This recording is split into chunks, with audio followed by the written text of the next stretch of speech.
What's up, guys? Welcome to another epic webinar with Sony Alpha South Africa.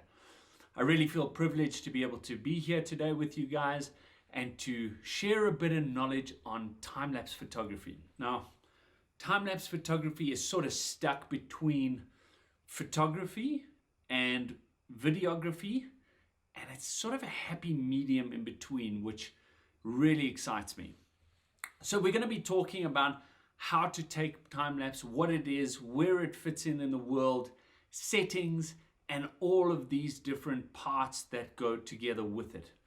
Now, if you have any questions, this will be an interactive thing. If you look below the video feed, you will see that there's a question and answer box. Please take your time, put in a question. I'm happy to answer them. I will look through those questions as we move along, and I will happily answer those. But to start with, let's go into what is time-lapse photography. So time-lapse photography, as I said, is this medium between photography and videography. And it is the ability to take a large amount of time and squeeze it into a very small amount of time. And this is a very important part of what time-lapse photography it is. It makes it possible to see things that you wouldn't normally be able to see with the naked eye. This is a beautiful time-lapse that I took in a place called Gondwana down in Mossel Bay. And you get the idea of the clouds moving, of how the landscape's going. You can see the trees moving in the wind. So you get this large amount of time that was 2 hours squeezed into about 20 seconds. Another cool time-lapse of a beautiful crater lake in Uganda. It's one of the places that we visit, which is called Ndali Lodge, and they are on these old volcanic craters that have filled up with water. And then obviously our iconic Table Mountain with its blanket coming over. As soon as you speed things up, you can even see the kite surfers going, because I was in Bloberg at that stage, moving around. And it really gives you the sense of how things move. So when we're looking at that in the first place, it's very difficult to capture that information with our time-lapse. So what we're doing is we're effectively incrementally taking photos at a larger rate than what a video camera would do. So there are three ways we could shoot this. One, we could shoot it with a video camera or with the video function on our camera. And we could push record and say record. Now, our cameras here have a 30-minute cutoff where they'll stop recording after 30 minutes for heat purposes. So you've got to be careful, because then you'll have to hit the button again and make sure that you're rolling with that. And then what you would do in post-production in something like Premiere Pro or a video editing suite of some sorts is you would then speed it up, say 2,000 times, so that you're now moving everything along faster, so that you got, or 2,000%, so that you got things moving faster, like in that there. So you can imagine you could video that and just speed it up and move along. But what it lacks is one video. You have to have a very expensive video camera to be able to shoot in RAW. So your editing and your color grading is much more limited than shooting a photograph. Secondly, we can slow shutter speeds, which changes the perspective of what's going on. And we also have far more editing capability within a still photo to be able to push and pull to add a bit of oomph and make it really gutsy. So these are the few things that we're looking at. Again, guys, just a reminder that if there are any questions, please, you can fill in below. There's a question bar at the bottom here. You're more than welcome to do that, and we will interact. I would love to chat and get a feel of what stuff you would like to learn today. So, like I was saying, how we shoot time-lapse. So one, we could use video. Two, we could then use our in-camera S and Q settings. So on the top of my camera here, just up top here, there's a function called S and Q. And this S and Q function is awesome. It allows us to do two things. It allows us to shoot in slow motion. So if we have a high moving subject, it's a video that it's taking, and it can shoot anything up to 100 frames a second, and we'll go into this a little bit later. And we can go slowly to 1 frame every second. So it's a great way, if we go down to 1 frame a second or 2 frames a second, of creating a time lapse. It is limited though, that the slowest rate is 1 frame a second.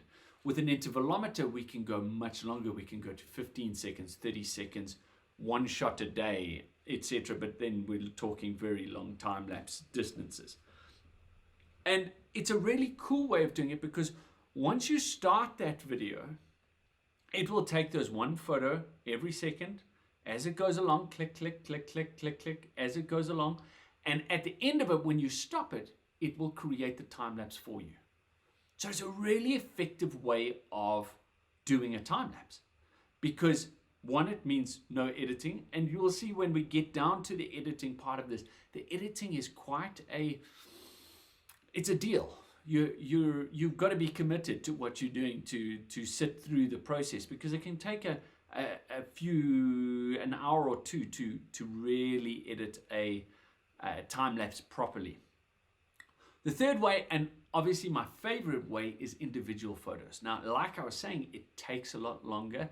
It is definitely a labor of love, but you can really pull it out. You can work on your shadows and your highlights. You can create more punch and add more clarity and sharpening, and work on different areas of the image as and what you please, in order to create these incredible time lapses and well edited time lapses over the period of time that you're shooting. So it takes a bit longer. You have no immediate gratification like the S&Q settings, and we would just have to move on from there. So what do we need? Right, obviously we need a camera and a lens. Just the camera is not going to help so much. All right, so we need a camera. My first choice of camera is the A7R3 or the A7R4. The reason being is that it really makes a big difference to have a lot of megapixels. And it sounds weird, but when we're shooting something like S&Q, you are setting the video up at 1080p or 4K, however you're setting it up. And when it records it, you are stuck at that. When I'm shooting at 42 megapixels, we're at 8K effectively, 6K, 8K, 8K. And it allows a lot more space and post-production movement. So what I will do is, there's a lot of things you can use. You buy these expensive sliders, they're like 20,000 Rand for a slider, and you put the camera on, and I've used 1 or 2 in shoots for people, but you'll put it on the thing, on the slider, and as you're taking the images, it will slowly move across at the pace, so you get the sense of movement going through. Now, as much as it doesn't replace the sense of movement, being able to go and have a bigger, say a 4K video, and work it down to 1080p and create a gradual slide, which I'll show you at the end of this when we're doing the editing, you will get a great effect from it. The next thing we absolutely, positively need is a tripod. You don't want to be putting stuff on a beanbag that could get bumped or move or anything, because as soon as something starts moving in your time lapse, if a camera moves, the whole time lapse moves. So you're looking at one perspective and then suddenly you're looking at another, and it messes the whole thing up.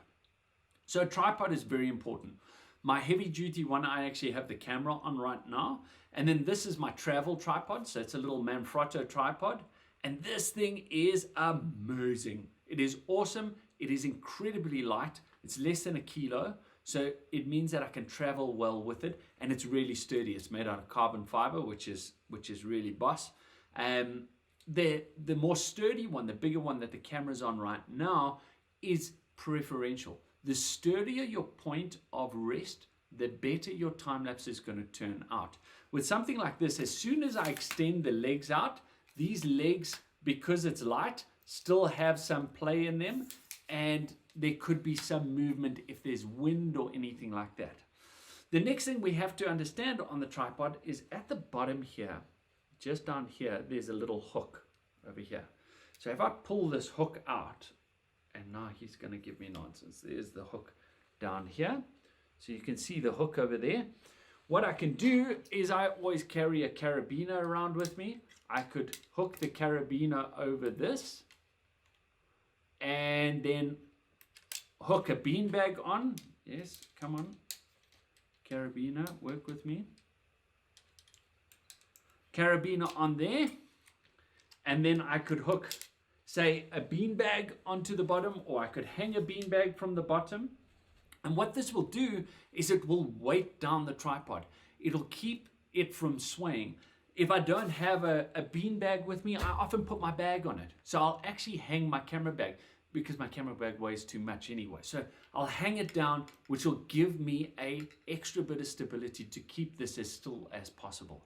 And that really helps bring out the time-lapse, because by it not moving, or if you have a slider or there's little gimmicks that you can get on the top that rotate your camera around, these will all fit on the tripod, but that movement is constant and it's static. So it makes you, it gives a really different feel to the whole thing. So a tripod is a must-have thing.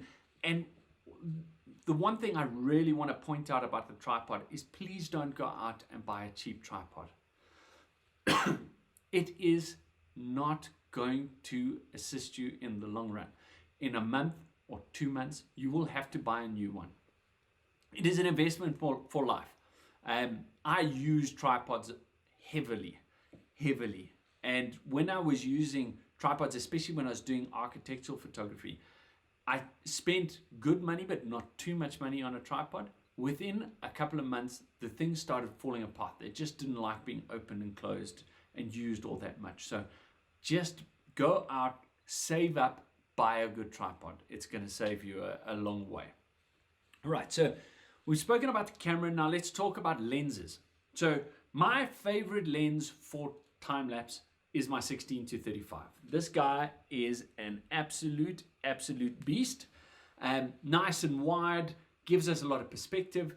When we're shooting time-lapse, we want to shoot things that are moving. So often it's clouds, it's water, it's things that you can't really comprehend the motion without speeding it up. So that is a very important thing. Shadows are a good thing to do time-lapses of.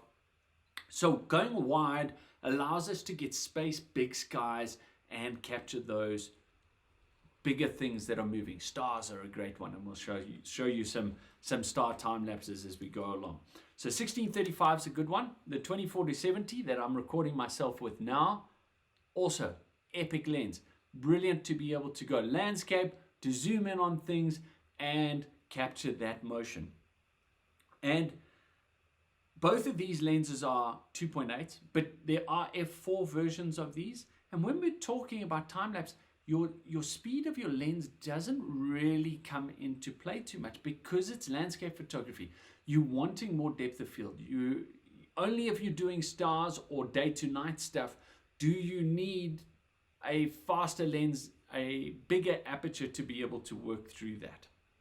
So choose your lens according to what you have. What I'm overly excited about is 2 days ago, Sony released the announcement that they are bringing out a 12-24mm 2.8. I can't wait. I just cannot wait to get my hands on the thing. It very possibly could replace this 16-35. I am very excited to see what it's going to do, especially for astro and for time lapse like this. So that's a big part of the whole thing. The next thing there's an outside sales, is a intervalometer. And the intervalometers are really important in being able to time your shots. All right. When I first changed over to Sony, both my cameras didn't have an intervalometer built in. What is amazing about, and what blew me away about the Sony stuff, was things that you would normally have to wait for the next model of camera to come out in order to get. These guys just sent out, and Sony said, here's your free firmware update. It includes a intervalometer on it. So this was a massive jump. So before that, what I needed was one of these, and this I can then program to say I want 15 seconds per shot and how many shots I would like. I will show you shortly how we work the internal intervalometer on the camera. So I will actually show you a video as I move through that. Having this is a benefit because this is also a great shutter lock button for stars, so we can lock open our shutter, and we can also do it's also remote, so I can plug this into the top of the camera, the receiver, and the harnel goes on top there, and then this talks, so I don't even have to touch the camera, so there's no movement involved. It works really well. They also have lightning connectors that connect to these, so if there's lightning, you pick up that, motion connectors, so there's many different things that work with these systems, but they can get quite costly, and it's quite nice that we have it built into our cameras. So an intervalometer is a very important thing to do, because you're not going to want to sit there and go, okay, that's a minute, push the button. That's a minute, push the button. Because if you're doing a 2 or 3 hour time lapse, you are going to be very tired by the end of it. The next things we're going to look at is an ND filter. So this is an ND filter here. No, that's the polarizer, sorry. That's an ND filter here. And what an ND filter does effectively is it blocks light. This is an ND64. So you can see there that it is a 6-stop block of light. So it blocks light 6 times, or yeah, it halves the light 6 times. So you can see through there. You can't see me, but you can see how it completely blocks the light. So what this will do is, this is epic, because our time and the way we shoot time lapses is that we want to show a slower shutter speed. You do not want a crisp, clear image each time. If I wave my hand like this, you can see a blur, and that looks normal to you. We don't perceive life at 2,000th of a second. Something like a fly does. A fly, the reason why we can't catch it is because it looks at life in like, I think it's something like 2,000 frames a second. We are looking at life in a slower point, so we see blur. So if you shoot a video at too fast a shutter speed, what you end up with is something that looks a little too rigid and bounces a lot, and your brain doesn't like that thought. So when we're shooting time lapses, we have to bear this in mind. So video is shot between 24, 25 or 29 frames a second. And if you go research on that, or listen to Jacques Crawford, he is amazing with his video stuff. He'll explain to you better on this, but effectively each frame rate will give you a different cinematic feel. So that changes the way people, or you, will perceive the way you are seeing a time lapse. So we got to bear that in mind. The other thing I use is a polarizer, a circular polarizer, and these work really, really well for bringing out colors. So let's look at that. There's, on the right of that picture, you can see with a circular polarizer, and on the left is without.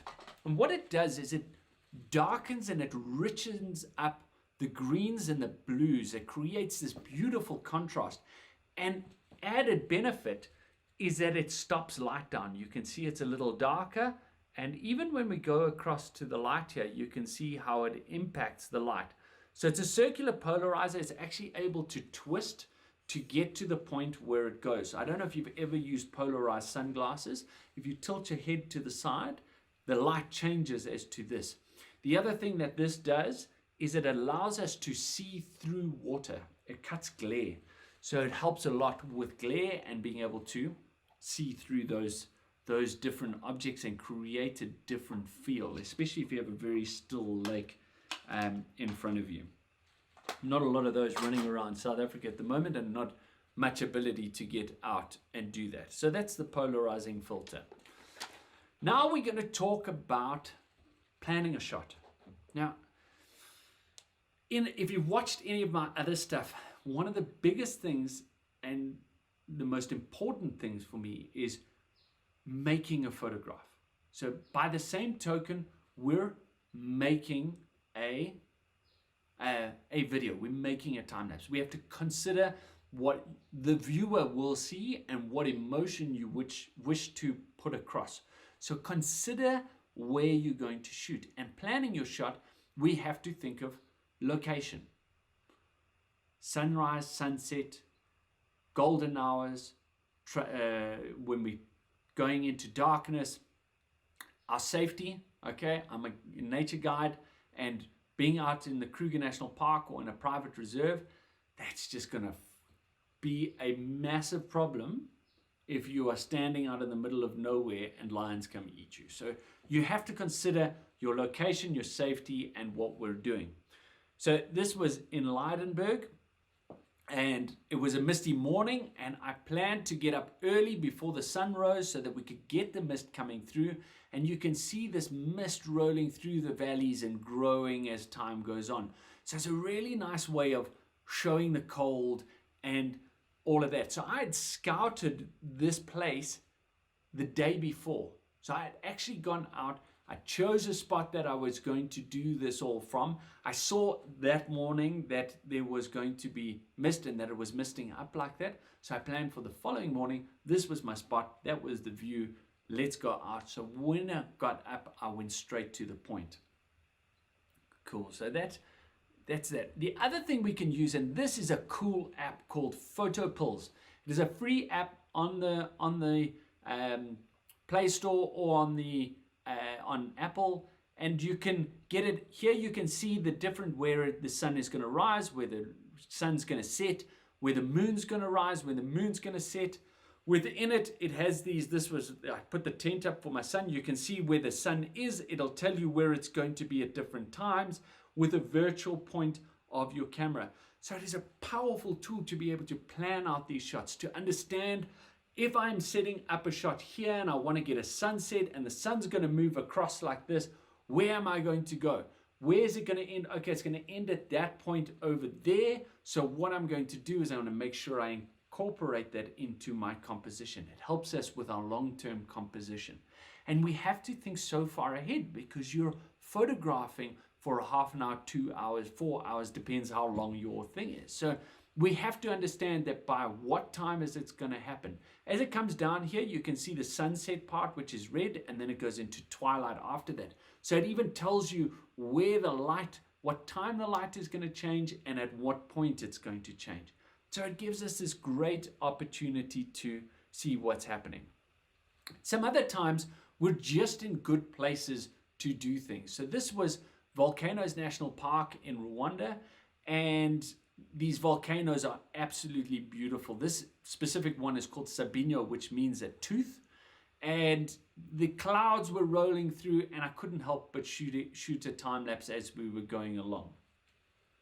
So sometimes it happens, but we have to consider what the conditions are. A blue sky, blue sky with no clouds is not going to give us the most effective translation into a time lapse. So we have to consider that. Next thing we have to consider is shutter speed. So like I was saying earlier, video is shot at either 24, 25, or 29 frames a second. Each one giving a very different cinematic feel to what is going on in your system, or what the viewer is going to perceive it as. And in order to get an effective shutter speed, if I was doing video, I'm always wanting double the the frame rate. Sometimes now we're shooting a bit faster, like 100 frames a second. I know my cameras can shoot, the A7s can shoot at 100 frames a second. And the reason why we then shoot at 200th of a second, but the reason why we do that is for the ability to slow things down afterwards. So the faster your frame rate, the more we can slow things down. And obviously the opposite, and what we're doing here, the slower your frame rate, the faster we can move things through. So our shutter speed should be twice this. So 1/50th or 1/60th of a second is ideal. But if you really want to create this really silky, smooth appearance, you can go much slower, all the way down to 1 second or 3 seconds. And that is when this guy comes into his own, the ND filter. Having one of these will then allow you to be able to slow your shutter speeds to these incredible slow points, which will then give us these smooth transitions going through photos. Right. So how long do we shoot for? How long will your final video be? This is the most important question. Not how long we're going to shoot for. How long do you want the video to be? If you are willing to sit through a time lapse that is 5 minutes long, it would really have to be something quite spectacular, like a volcano erupting, in order for me to sit there for 5 minutes and watch it. Generally, 30 seconds is long and 1 minute is really long. But as a rule of thumb, if you want a 30-second video, you will need about 750 photos to get that.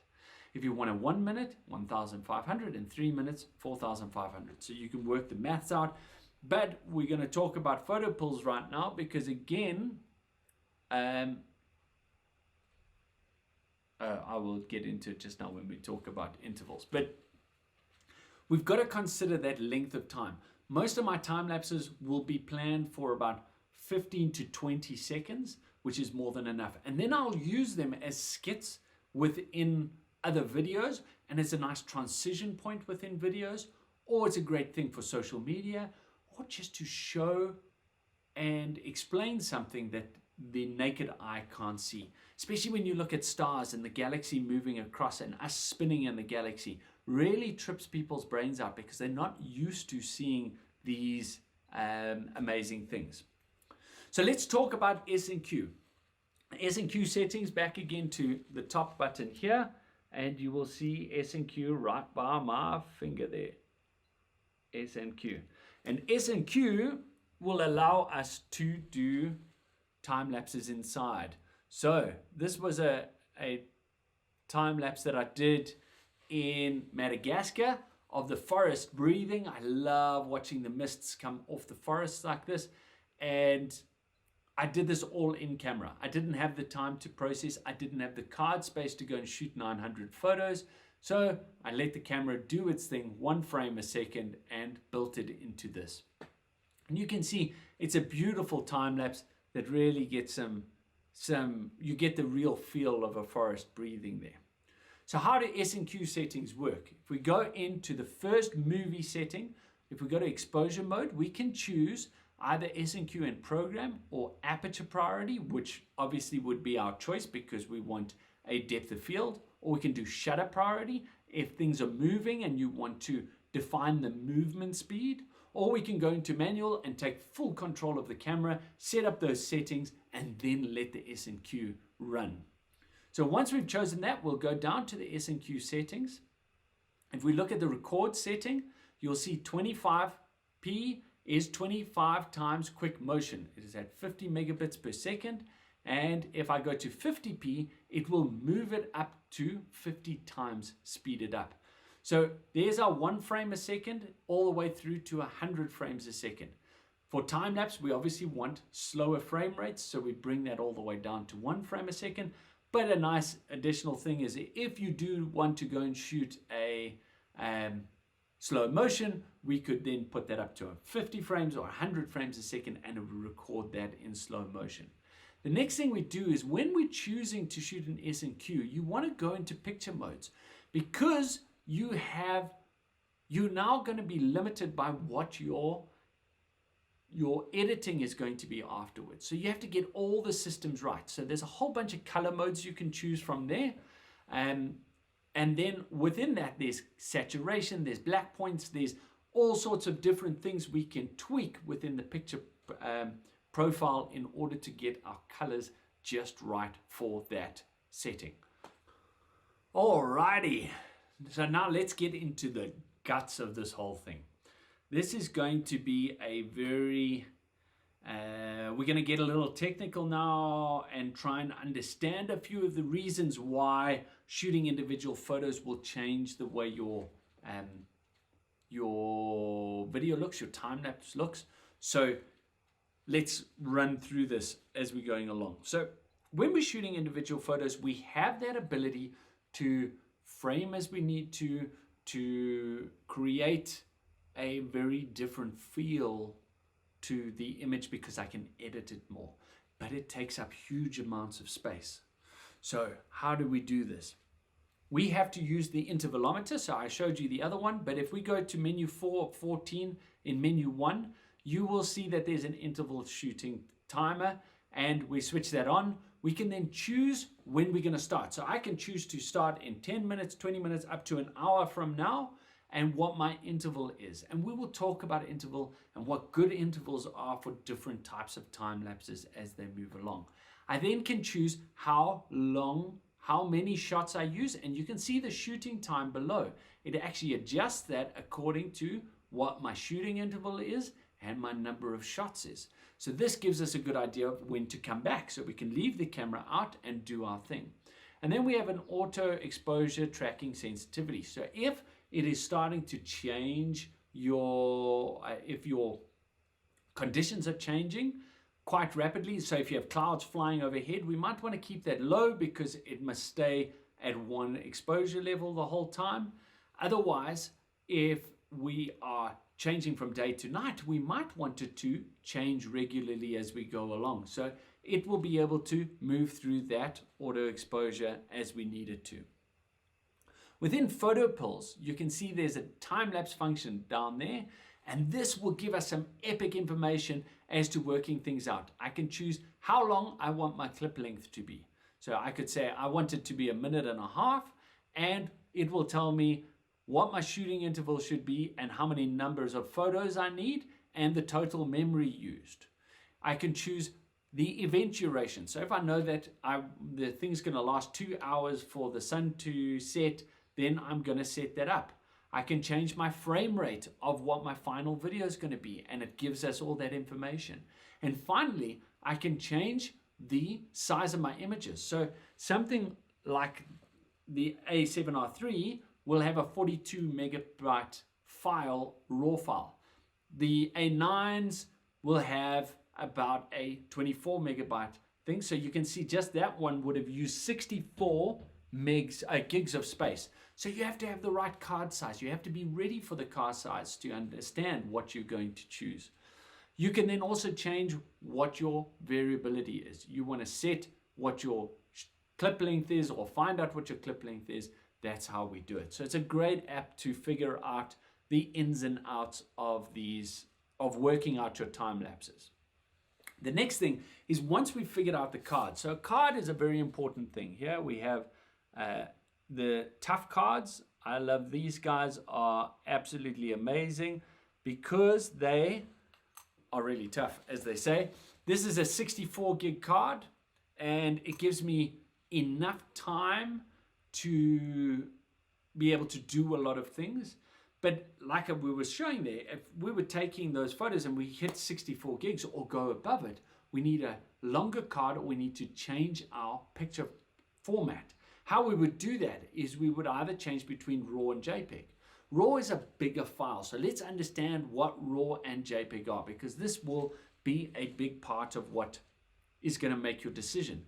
A JPEG is an 8-bit file, which basically means all computer stuff is a 0 and a 1. 0 and a 1. So there are 2 pieces of the puzzle, and there are 8 parts of it. So it's an 8-bit file. So it's 2 to the power of 8. So what that means is we have a color gamut from the darkest black to the lightest white of 256 shades of gray between them.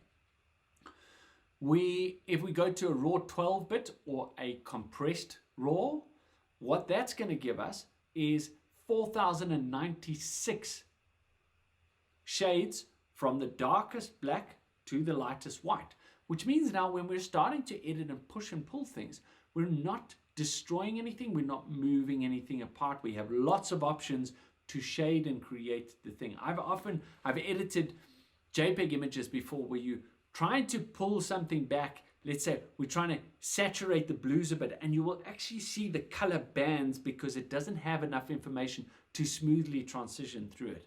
When we go to the uncompressed raws, there's not a huge difference there's a huge difference of numbers, but in the greater scheme of things, we are looking at 16,000 from black to white, and this light is now deciding that it's too hot, so let me just move that out there while it does its job, otherwise we're going to burn that thing to death.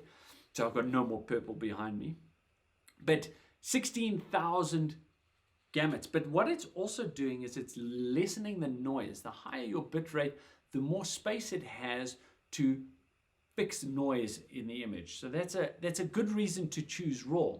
The other reason is we have more ability to edit and get what we need out of that image. So if we're running short on space, the JPEG is going to be a smaller file. So that would mean we can plug those in, put them on, especially if you're on a long trip and you can't edit or you don't have space to put things, you could shoot it in JPEG. Otherwise, RAW is always the best way forward. The next thing is Aperture.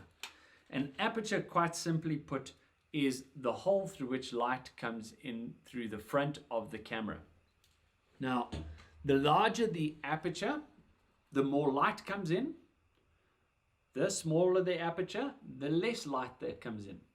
The biggest part that you need to remember about Aperture is that the numbers are f2.8 through f22. But if you work on the numbers, the bigger the number, the more is in focus. That is the biggest effect that Aperture is going to have on the photo. And because we're doing landscape stuff, you're generally wanting to shoot from about 7.18 f8 f7.1 upwards to make sure we have enough in focus from front to back. And then this will give us some beautiful contrast from front to back, beautiful detail from front to back through the image. When we're focusing in any landscape situation, you're always trying to focus about a third of the way into the photograph. The reason is focus works,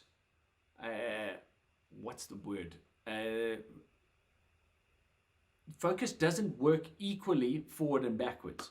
So if I'm focusing at this point, it will move 2/3 back and 1/3 forward. So if we focus a third of the way into the photograph, what we're getting then is we're getting to get the back 2/3 and the front third in. If I did halfway, part of the front of the image would be out of focus. So we're always looking to focus about a third of the way in, and then we'll get our 2/3 backwards and 1/3 forward to get the full depth. ISO is going to play a huge role in a time lapse. And the reason is because we're editing.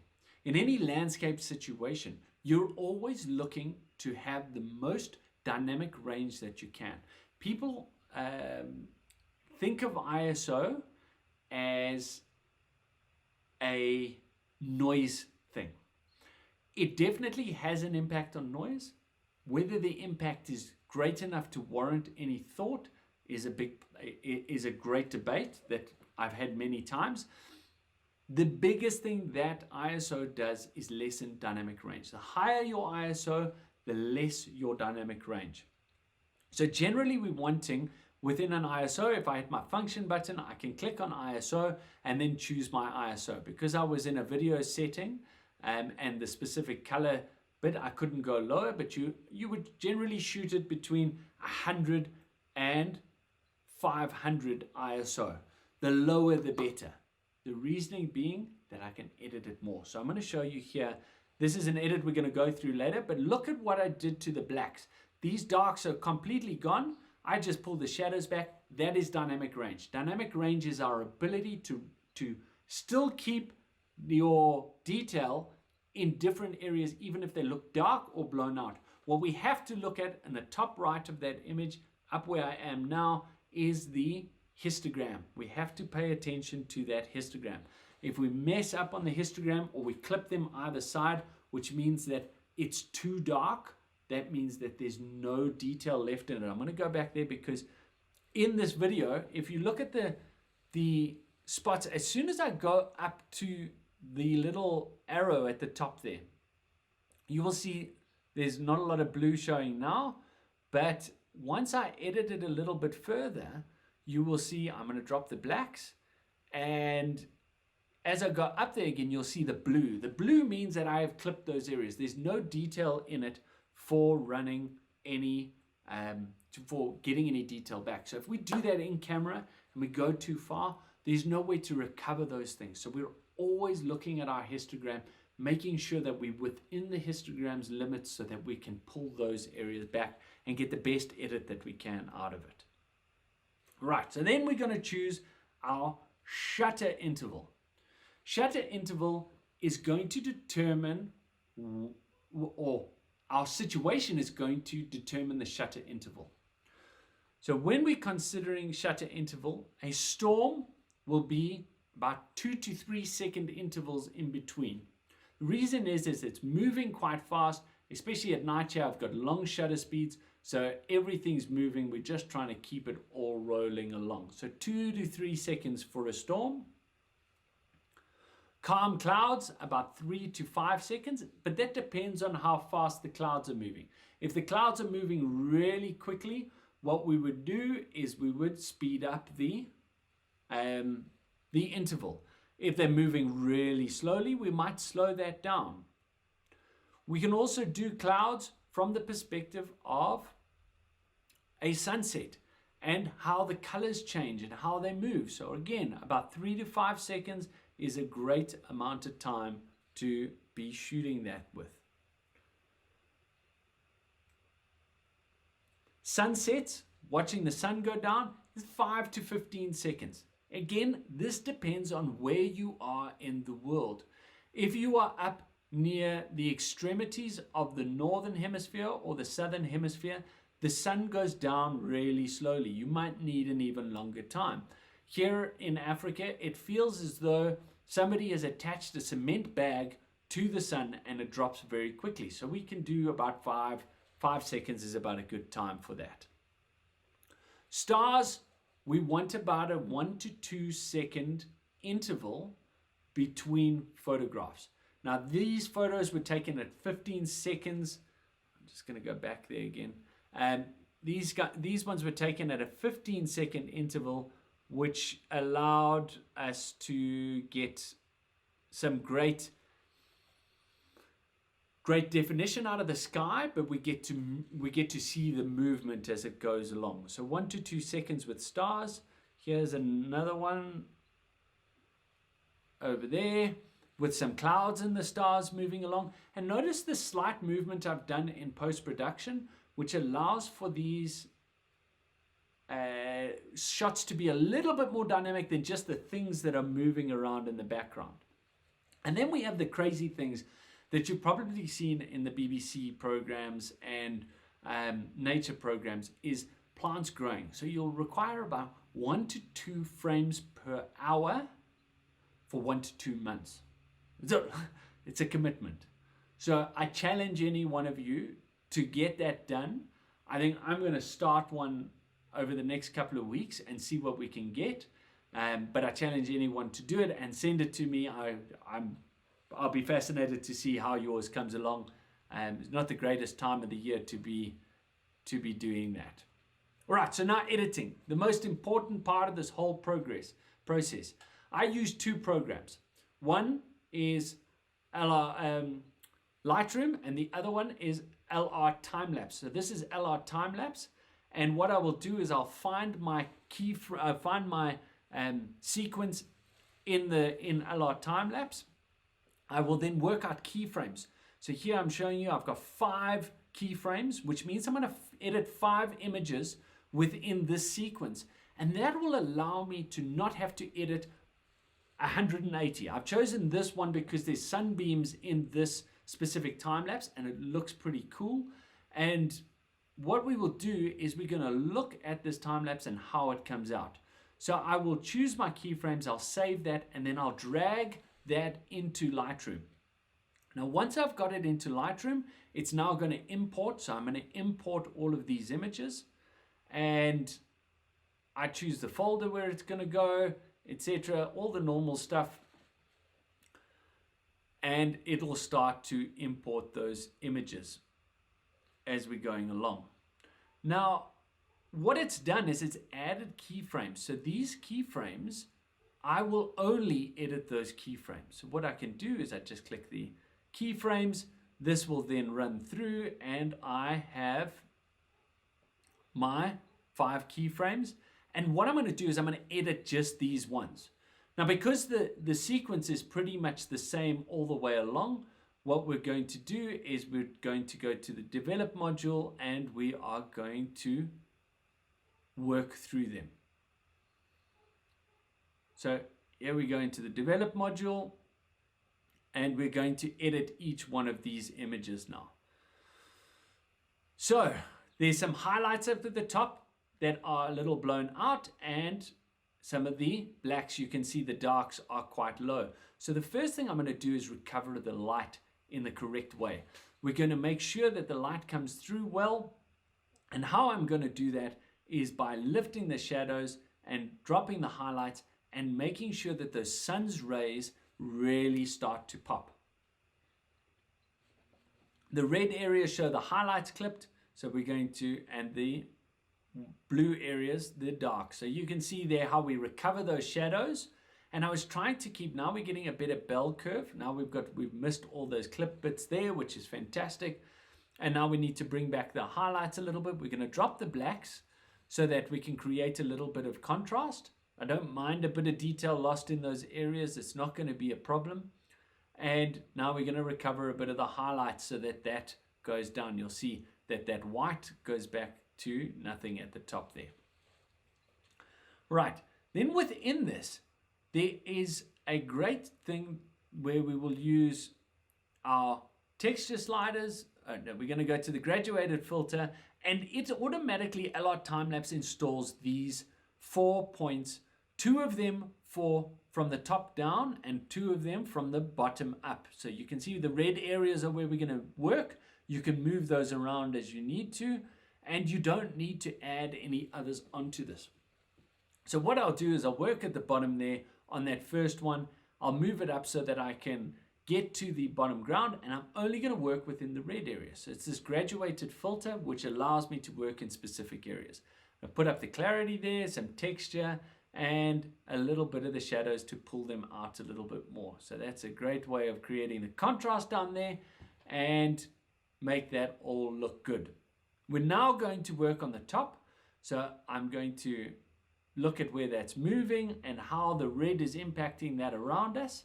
I'm going to cool this down a bit to make the sky a little bluer than what it was. And I'm going to add some texture and some clarity and definitely some dehaze. And dehaze is a great way. Watch how those sun's rays start to pop out. It really helps with the workflow of this whole thing. So I love the dehaze button for skies, and we can lift the shadows a bit and just create a bit more contrast so we create the punch. Now you wouldn't be able to do that within a video. I can put the saturation up again to bring the blues out a little bit more, and that will be great. From there, we're going to have to edit across all of these images. So now you can see the final image there. It looks pretty nice. You get the real impact of those rays, and once we move it into a time lapse, you're really going to see them starting to move. So now we've got to sync these across all of the different images. And for this, because they are the same, you have to use that scroll thing up at the top. It's Time-Lapse sync keyframes. That means this one will now have taken on the exact same settings as the other one, which really helps us. And because all of these are the same, I'm just going to literally sync them across. We're going to look at a different one where each keyframe becomes different, and we will have to look at how we do that. So we're going to edit through that shortly.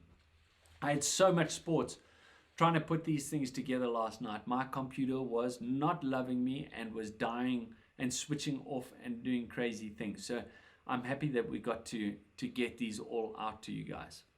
While this is running through, I'm just going to check if there are any questions. The Sun app is called Photo Pills. Photo Pills. It's a really, really great app, and it works. There's so many different functions. I just don't have the time to go through it, but it was a great question. Please keep them coming. All right, so now we've gone back in and we've now reloaded the 5 images that we have now worked on, and we're doing auto transition. So now, because I've worked on 5 images, what it's going to do is it's going to work out what the difference is and how I change those images and create a slow curve to make it work perfectly. And it is a beautiful thing to do. We then click the visualization button, the visual previews, and this will create a visual preview of what our thing looks like. So if I hit the play button down there, we'll actually get a visual playback of what it's going to look like. We can then do a deflicker, which is where light actually changes a little bit between frames. And within this, you can either smooth it out or slow it down, but it has this incredible way of working, and it works really fast and very accurately to be able to do that. We can even do a deflicker multiple times or choose spaces where we do it. But you can go check out LR Time-Lapse.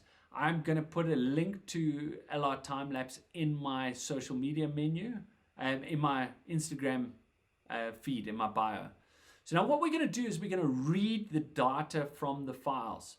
So that now LR Time-Lapse has made changes to it. Now we're going to read that so that all of those changes will then go across all of these. I'm just going to speed it up by taking or filtering out these things, then it can roll through and do what it needs to do faster.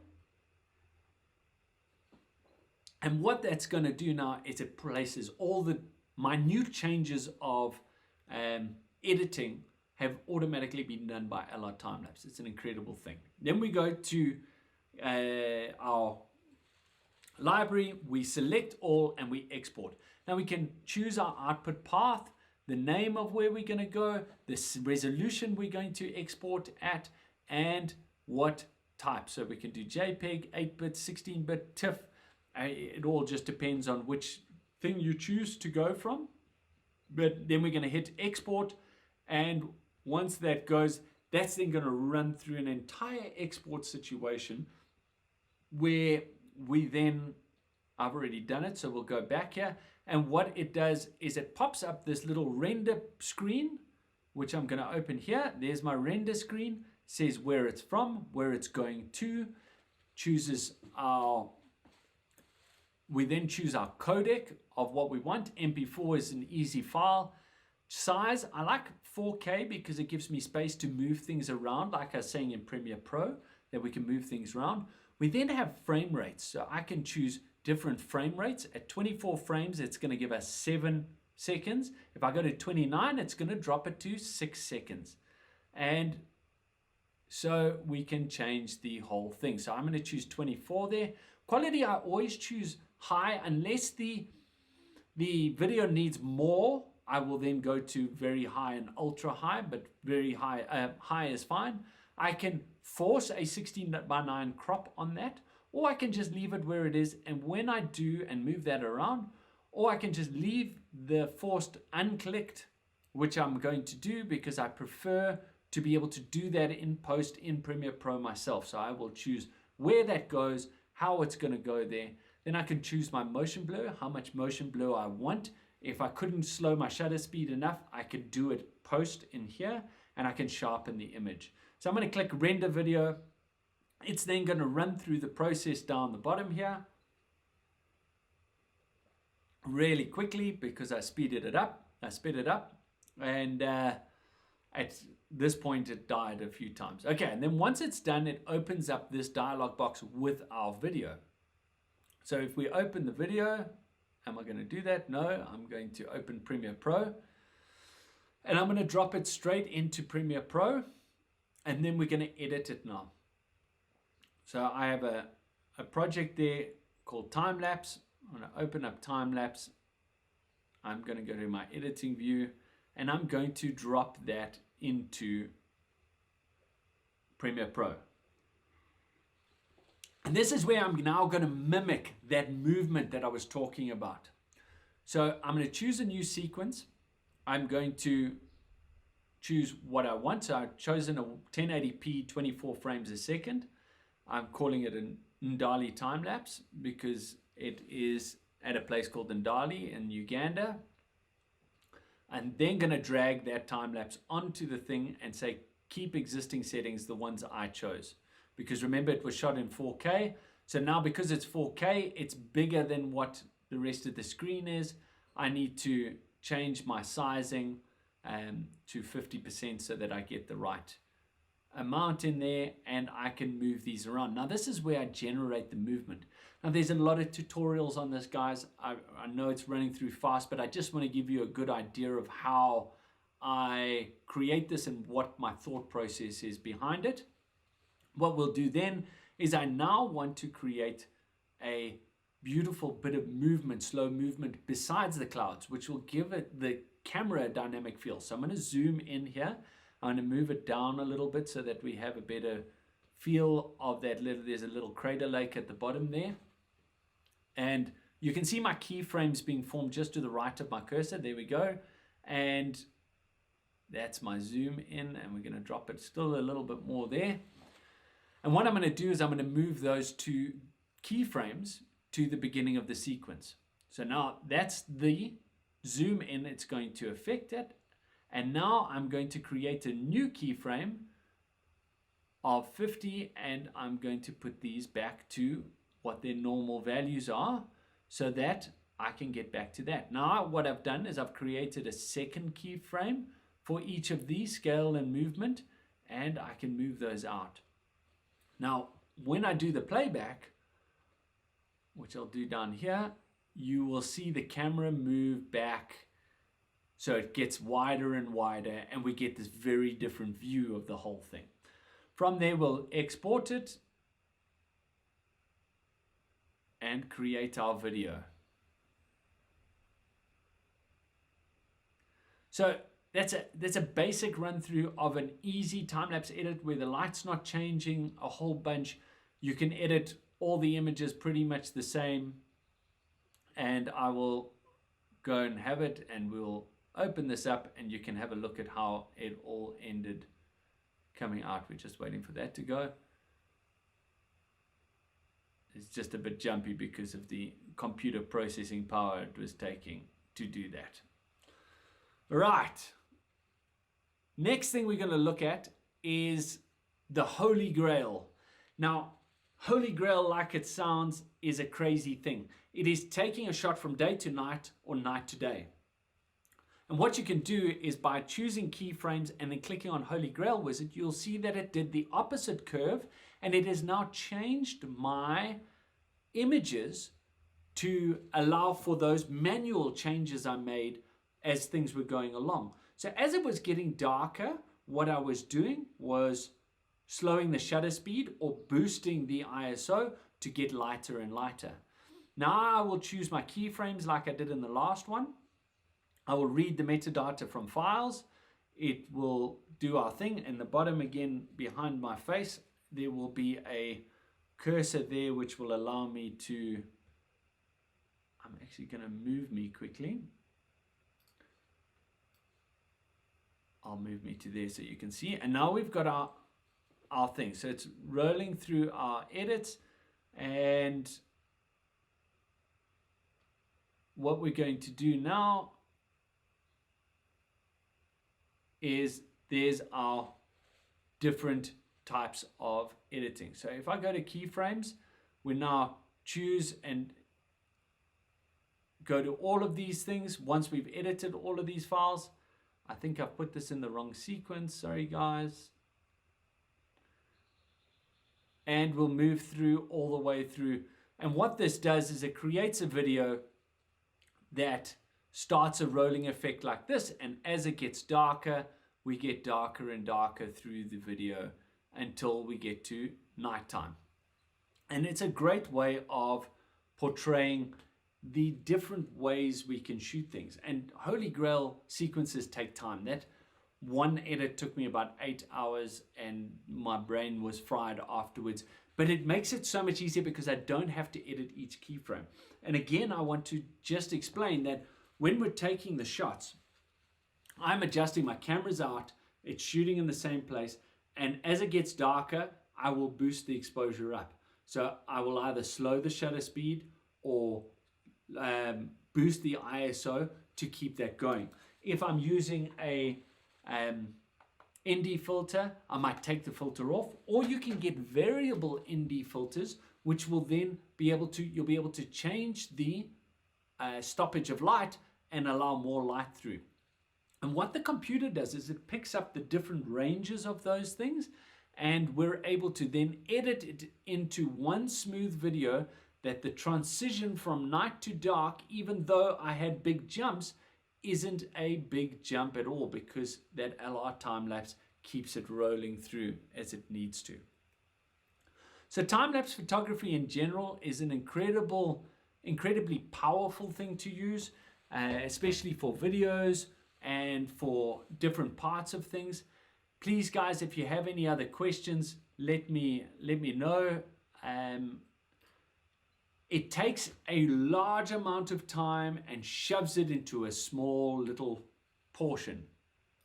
We're always looking for dynamic scenes to be able to create incredible images and incredible videos. So what we're trying to do is show movement like clouds, like stars, like storms, that you wouldn't normally be able to see the dramatic side of it without speeding it up quite a lot.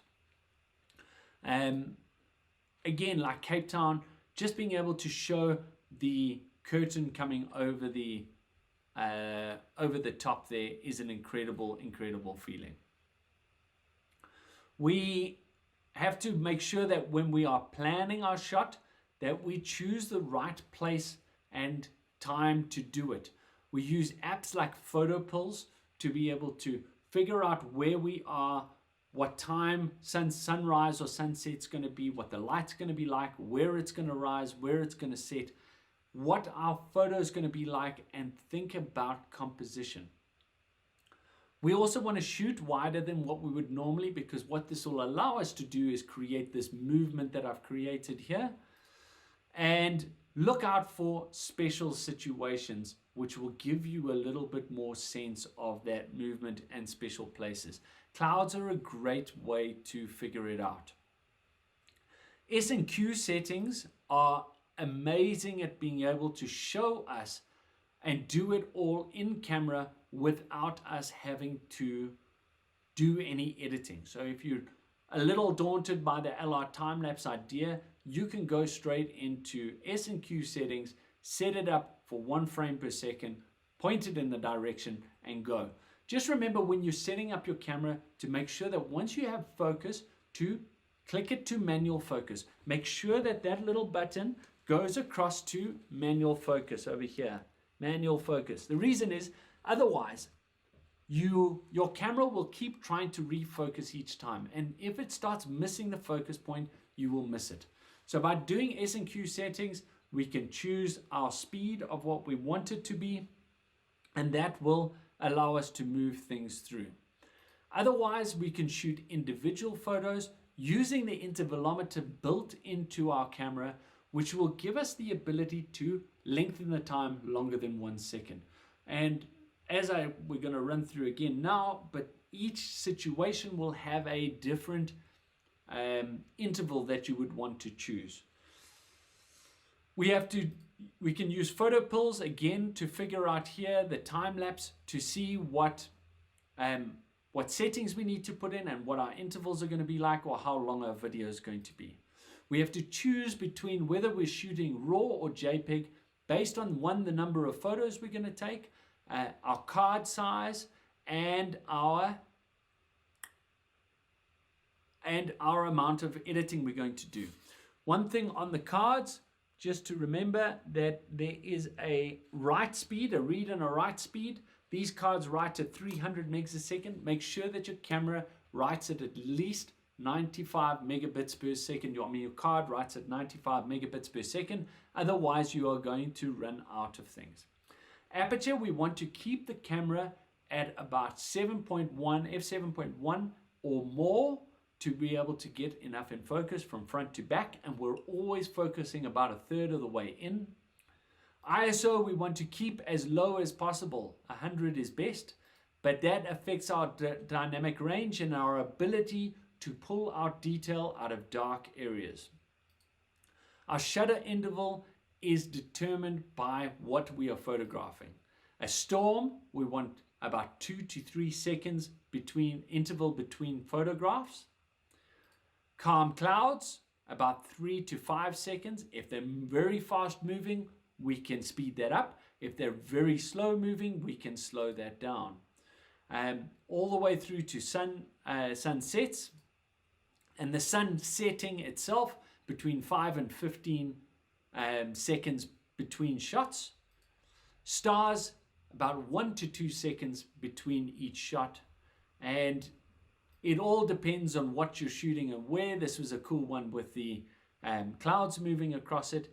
And if you want to get really crazy, you can do plants growing. You've seen them in some of the BBC or some of the documentaries where they have 1 to 2 frames per hour for 1 to 2 months. It's a bit of a labor of love, but it'd be pretty cool to do. And then editing, I use Lightroom and LR Time-Lapse. LR Time-Lapse is an incredible program that the creators has made to work seamlessly with Lightroom to be able to get some complex edits done without you having to edit too much. By creating keyframes, we can work on 5 to 10 images, editing each one of those images, and it will then apply the variable or slowly changed settings from the first to the second image gradually so that you don't have these big jumps, allowing us to do crazy things. And then last but not least, the craziest of them all is the Holy Grail, going from a night to day or a day to night, which requires incredible amounts of patience and watching your camera and changing of settings. But using LR Time-Lapse, we're able to measure those out and create these incredible views as we're going along. So guys, I'm going to check if there's any more questions. It doesn't look like there are, and I really hope that you've enjoyed today. Oh wait, there's good stuff here. Lars says, great walk through time-lapse. We'll need to rewatch this again. A lot of detail. Thanks, Lars. Thanks very much, Lars. I hope you guys are enjoying your trip and are eventually going to get moving shortly. Lars is doing a trip through Africa and has been stuck in the Eastern Cape for a little bit of time. Do you keep an eye on the histogram for best exposure for day going to night when adjusting the aperture?